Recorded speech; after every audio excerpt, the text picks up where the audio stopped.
August 6, 1944. 30,000 feet over central Germany, the morning sun was a hard white glare off aluminum and plexiglass.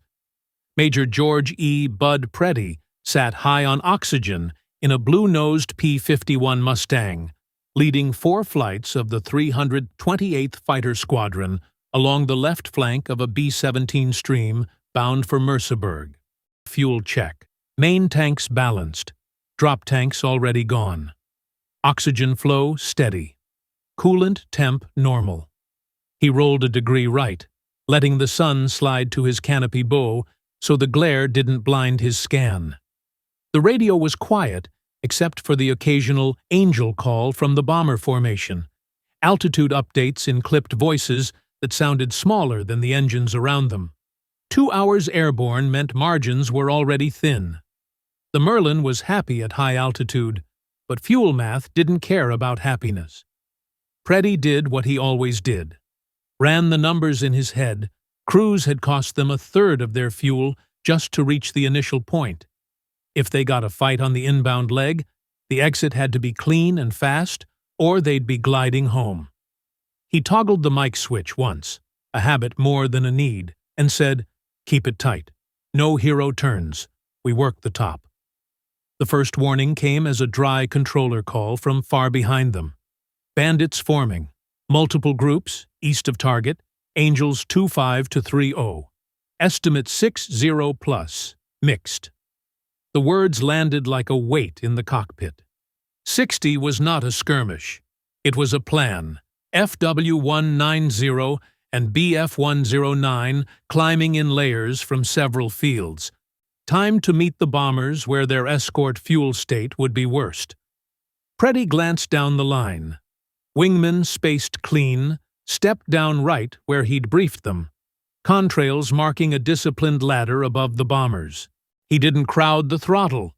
He eased it forward to 46 inches, prop at 2,700 RPM, holding the formation in a slight nose-low attitude to keep energy building without telegraphing a dive. The Mustang's laminar flow wing liked smooth hands. You didn't yank it around unless you wanted to pay for it in drag.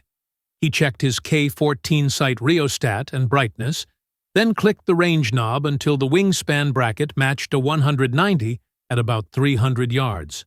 Numbers, not nerves. "Blue lead copies 60 plus, he said. "We'll take the high group. No turns. 1 pass. Climb. Reset." The horizon ahead wasn't empty anymore.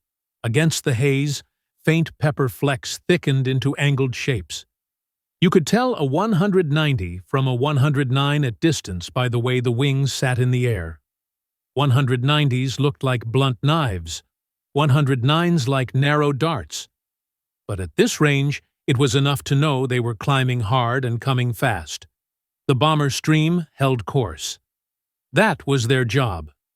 Preddy's job was to make sure the first German pass never happened the way it was drawn on a blackboard. "Fuel state?" he asked, eyes still forward. "Lead 2, 3/4. Lead 3, same. Lead 4, just under. Good enough for 1 clean engagement and a return, not good enough for a circus." He keyed again, this time to the whole squadron. "Listen up. This is air work, not artwork. We don't chase. We take the top tier and we take their speed away. If you lose sight, you climb. If you're low, you're wrong. Copy?" Clicks of acknowledgement came back, some tight, some calm.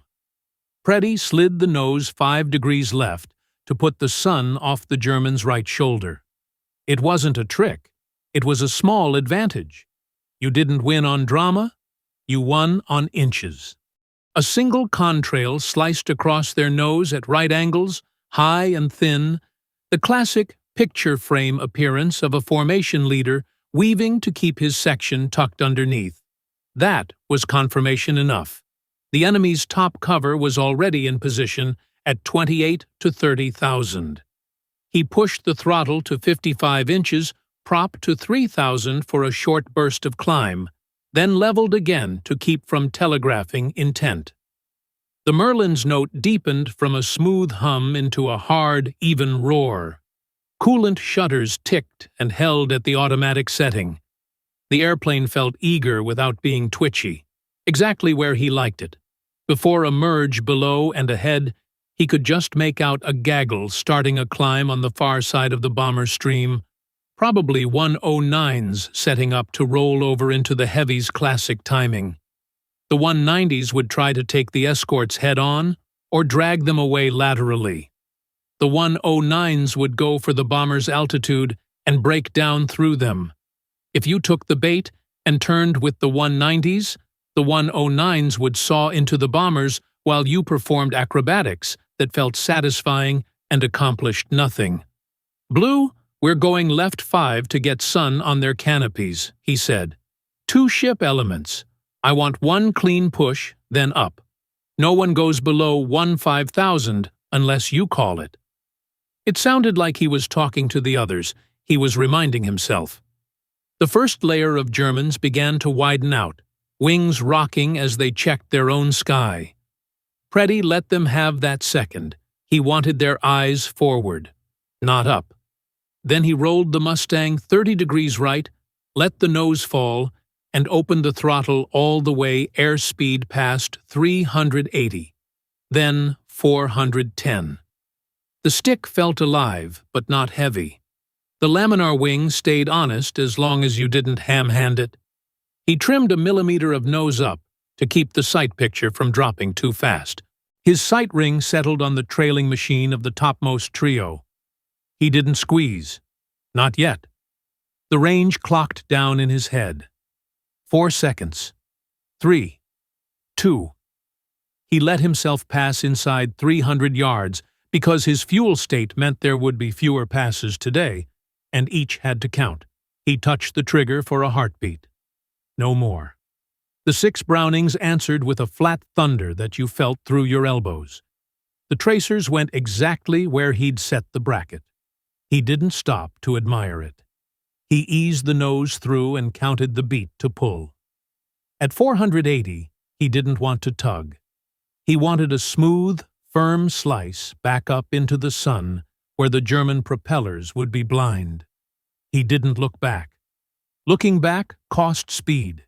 He wanted altitude because altitude was fuel you hadn't spent yet. "Lead! Brake left! 2 on you!" someone called. Calm, not panic. "Copy! I'm up and right," he said, already easing into a climbing right turn that kept his nose above the horizon. 2 hard left brakes would feel good and bleed everything he needed to live in the next minute. He refused the temptation. The Mustang liked vertical problem-solving. He kept it vertical. A 190 flashed past his left wingtip, too late to fire and too fast to turn good. That meant the top cover wasn't coordinated anymore. Someone had chased a sight picture instead of a plan. He eased another inch of throttle. There was nothing left to give, and let the climb settle as the air thinned, oxygen hissed steadily. The canopy glass glowed white around the edges from sun scatter. His left hand rode the throttle with the lightest grip he could manage through a glove. The right hand felt the faintest tremor from propeller harmonics. All of it was familiar, measured, not romantic. The radio turned busy. "Red flight engaged low. Green is high left, tally 2. Brake, brake." And then carrier wave without words, the kind that made you want to push the stick forward and go find who'd said it. Preddy kept climbing. Discipline over sympathy. Hard to do, and the only way they went home with more than stories. At 27,000, he rolled left and let the nose slice down again, not as steep this time. He wanted to cross the axis of the next German element instead of chasing its tail. The sight picture resolved into 2 109s climbing too hard for their engine's happy place. He set the bracket, led a wingspan and a half, and then hesitated a quarter second because a third speck was sliding into the cone from above. He changed nothing else, only his aim point, and took the shot when the third machine's path intersected his lead. The burst was shorter than a blink. He felt the guns stop as much as he heard them. Stick forward a thumb's width, a shallow slice to unload, then back into climb. He let the speed trade for height one more time and reminded himself without speaking. One pass, one climb, reset. A voice on the squadron net, likely Meyer from another flight, came in clear. Do not descend below the heavies. Do not descend. That wasn't a suggestion. Preddy took the order and made it a line he wouldn't cross.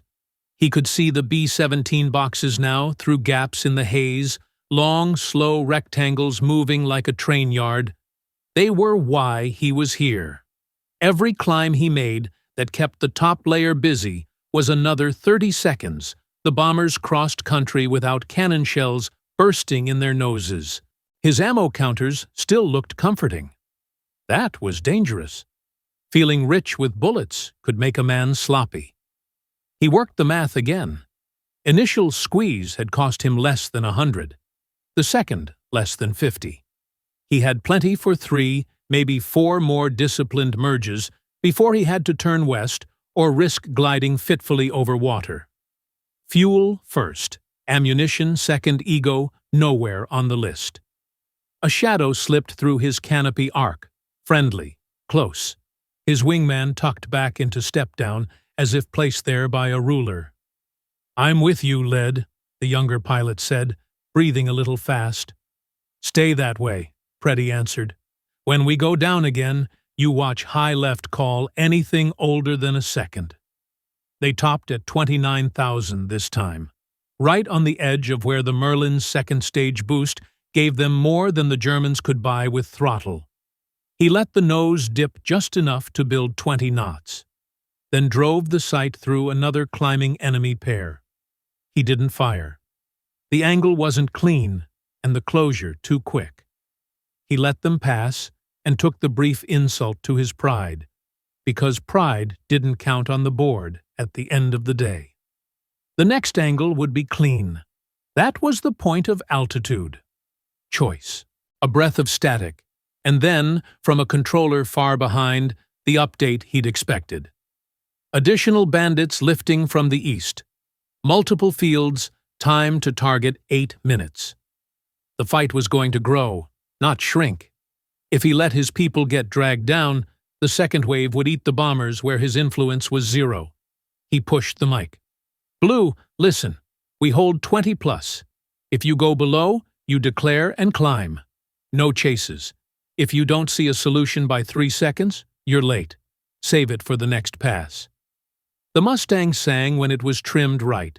No buffet, just the clean hiss of air at speed and the steady, civilized thrum of a machine that wanted the same thing the pilot did. Preddy felt that harmony now. It made focusing easy. The sky was no longer a chaos of dots. It was a set of moving problems, each solvable with the same limited tools. If you respected the limits, he took one long breath through the mask to settle his chest, rolled to put the sun where he wanted it again, and eased the nose down. Below, another trio stepped up to meet the escort line. He set his range, checked the bracket, and let the picture form without forcing it. The trigger would be a measurement, not a reaction. He didn't know yet how many would fall. He didn't need to know. The only numbers that mattered at that exact second were airspeed, angle, and time in the cone. He let the pipper settle a fraction ahead of where instinct wanted it, and, only then, he began to take up the first ounce of trigger. The guns had not fired. The bombers were still intact. The sky was just beginning to break apart. Preddy's Mustang sliced through the air in another shallow dive, sunlight flashing across the canopy. The sky was full of movement now, little arcs of silver and gray crossing and recrossing, contrails twisting into spirals. What had been a distant blur of 60-plus bandits was now a layered storm. He caught a glint of tracers down low, somebody from his squadron turning too tight, chasing a kill. He resisted the pull to follow. The fight's center of gravity had dropped 3,000 feet, but discipline meant living long enough to finish the job. Then a voice came sharp over the radio. "Blue 2's hit. Canopy's cracked, but I'm steady." Preddy keyed back. "Stay level and climb out north. Don't look back." He was already rolling over into another dive, controlled, deliberate, conserving energy like a man pouring water from a small canteen. 219s flashed into view, diving on the bombers in pairs. He lined them up, fired a tight burst at the trailing one, saw a flash near the wing root, and broke away before the lead could reverse. No explosion, just smoke. But smoke was enough. The 190 pitched over and dropped. A second later, tracers crossed his path, too close. The sound was a dull hammering against the fuselage, that dry, unmusical rhythm every pilot dreaded. He felt the vibration, but no change in controls. He rolled left, half-rolled inverted, and dove again, building speed. The Mustang didn't complain. It felt alive in that fall, almost calm. He leveled out just above 20,000, scanning behind and to the right. A 109 had followed him through the dive and was closing fast. Preddy waited until the range closed to what most called reckless, then snapped the Mustang into a climbing right turn. The 109 overshot, and for a heartbeat, the German pilot filled his gun sight. A 2-second burst, not a hair more. The 109 flared in a flash of orange and folded into itself. One kill. But there wasn't time to celebrate. Altitude and fuel were worth more than a notch on a fuselage. He kept climbing, watching for his wingman. "Lead, I'm on your 6 low. Hold it, we're going back up. Bandits reforming east." The radio crackled with more voices, fragmented calls, directions, names half lost in static. It was the sound of controlled chaos, dozens of fights within the same piece of sky. Preddy leveled again at 25,000 feet, throttled back just enough to hold the climb, and looked down through the haze. The B-17 formations were still steady, black bursts of flak around them marking where the Luftwaffe had shifted from attacking the escorts to shooting through the bombers' box formations. It wasn't working. His squadron had already broken up the timing of the German runs. Then he spotted something different, a loose cluster of 4 190 climbing from below the bombers, using their own contrails as cover. He called it out. "Blue flight, tally 4 low, northbound," and pointed the Mustang's nose down again. He entered the dive shallow, conserving fuel, letting the speed creep up past 400. The Mustang hummed through its frame, the Merlin's note deepening with the thin air. He set the sight, held his breath, and squeezed another precise burst. Tracers crossed one fuselage, then another. One caught fire instantly. The other broke formation, wing half torn. His wingman called, "Splash 1," but Preddy didn't answer. He was already rolling level again, climbing back to the sunlight. The sky was emptying fast now. What had started as 60 enemy fighters was down to scattered 2s and 3s, still dangerous but no longer coordinated. Each surviving German pilot was fighting his own private war. Alone, turning tight, conserving what little ammunition he had. Preddy stayed high, choosing when to engage, never letting emotion override altitude. He checked his fuel gauges, barely a quarter left. The return leg would be thin, maybe too thin if he stayed much longer. But one more dive could break the last run forming on the bomber's flank. He signaled with his wings, a short rocking motion his flight knew by instinct, and dropped once more, smooth and controlled. He came in behind a climbing 190 that hadn't seen him 1 second burst, then a rollout. The 190 flamed instantly. 3, maybe 4 if you counted the earlier one that trailed smoke. He leveled again, breathing hard through the oxygen mask, listening to his heartbeat louder than the engine. "Blue lead to all flights," he said quietly into the mic. "Form up and head west. Let's bring them home." No one argued. The formation began to pull together again, scattered dots gathering into a loose wedge. The bombers below were still moving east, scarred but intact. Preddy throttled back to cruise, adjusted mixture, and trimmed the Mustang for steady flight.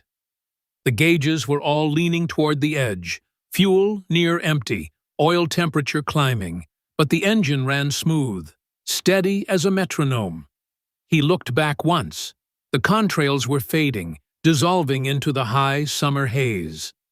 What had begun as a swarm of 60 had turned into quiet sky. He didn't feel like a victor, just a man who had managed to keep order while the world tried to come apart around him.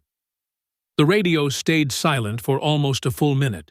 Then a calm voice, low and tired, came through. "Blue lead, how many did we lose?" Preddy hesitated before answering. "Too many," he said softly. "But the heavies made it." They turned west, back toward England, back toward the long flight home that would take every last drop of fuel. The job wasn't over. It was just out of sight behind them, falling toward the haze below. He looked down once more at the sunlight on the wings, the same wings that had cut through chaos like a scalpel, and thought about what 6,000 pounds of metal and mathematics could do when one pilot kept his head. Ahead, the channel shimmered faintly. Behind, the smoke columns marked where 60 German fighters had tried to stop them. And somewhere between those two horizons, George Preddy had carved his place in history without ever once raising his voice.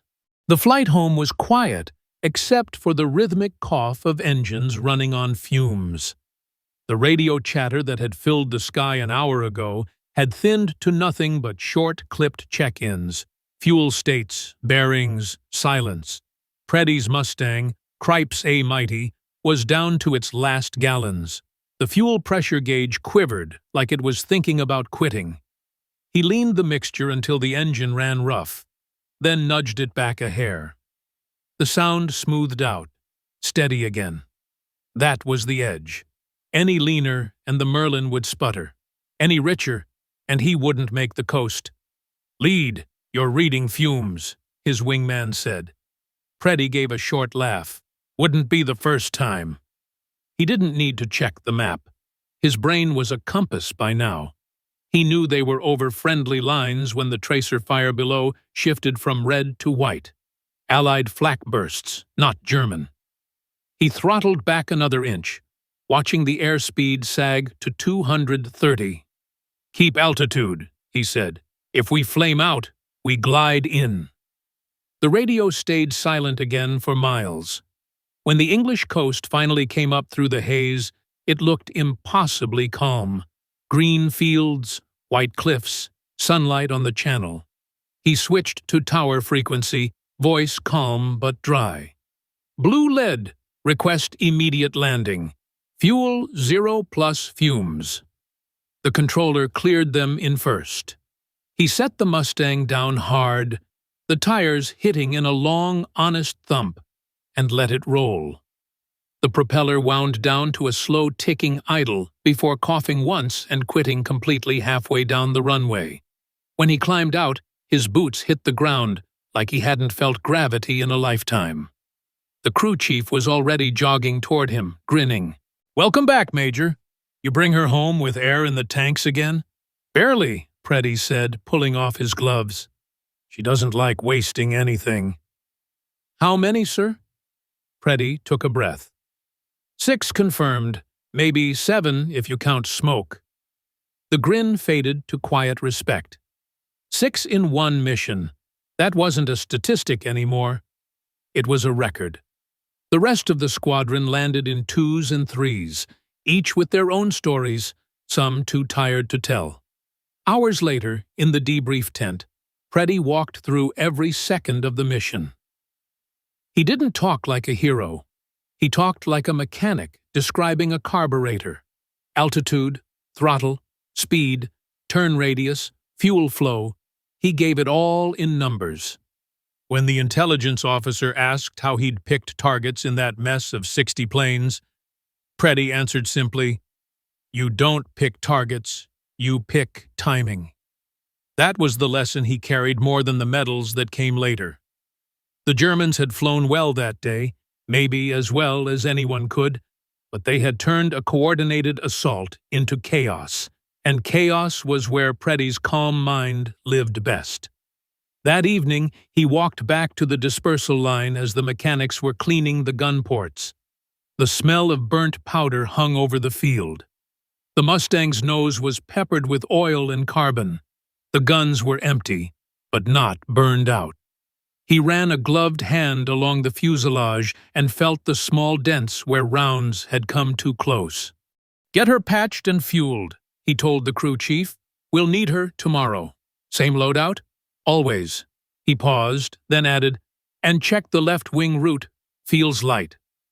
When he stepped away, the twilight was thin and quiet. The war didn't feel like something far away. It felt like it was hovering just past the runway lights, waiting for another morning to start again. 2 days later, the 352nd flew another escort mission, this time with new pilots, kids fresh from stateside training. Preddy took them up himself, flying the lead position. He showed them how to fly the Mustang's climb curve, how to let the throttle breathe in combat, how to fire 1-second bursts instead of emptying belts into nothing. "Remember," he said over the intercom, "you don't chase kills. You chase control. The Mustang gives you both, if you respect her." They listened. When the next fight came, the squadron moved like clockwork. Clean dives, tight climbs, no waste. The Germans broke early. Nobody from the 352nd went down. Preddy's calm, analytical flying style started to spread. Other squadrons studied his gun camera films, copying his measured bursts, his use of altitude, the way he turned every chaotic fight into a math problem. The Air Force started calling it Preddy discipline. By September, his name was on every operations board in Europe. 30 kills, then 32. By December, he was officially the top Mustang ace in the entire war. But he never acted like it.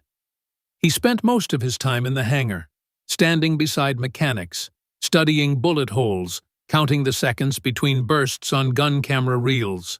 "Combat's not courage," he told one young pilot. "It's focus. Fear's useful. Panic isn't." He flew like that until Christmas Eve, 1944. On that day, leading a patrol over Belgium during the Battle of the Bulge, George Preddy chased a Focke-Wulf too low, through the chaos of Allied flak. The ground gunners didn't see the blue nose. They only saw an aircraft diving at 400 miles per hour. One shell hit square under the cockpit. His Mustang rolled, broke apart, and went down in pieces. He had been 25 years old. When they recovered the wreckage, the clock in the cockpit was still running. The minute hand had stopped 4 minutes after the hit. On his last flight, he had scored 2 more kills before the flak found him. 26 confirmed in Europe, 1 in the Pacific. 27 in total. The young farm boy from Greensboro, North Carolina, the one who had built model planes out of balsa wood and dreamed of flying them, had become the deadliest Mustang pilot who ever lived. At the National Museum of the U.S. Air Force in Dayton, Ohio, there's a blue-nosed P-51 with 6 small victory marks painted beneath the canopy rail. It's not the original Cripes A Mighty, but every detail is exact, right down to the black paint rubbed thin on the stick where his glove had worn it smooth. Visitors lean over the railing to read the plaque. It lists his victories, his age, his rank, his date of death. But what it doesn't say, what can't be summarized in metal letters, is the sound of his calm voice in that impossible sky. It doesn't tell you how, at 25,000 feet, With 60 enemy fighters rising below him, he measured each shot like a craftsman working a lathe. How he taught a generation of pilots that control could be deadlier than aggression.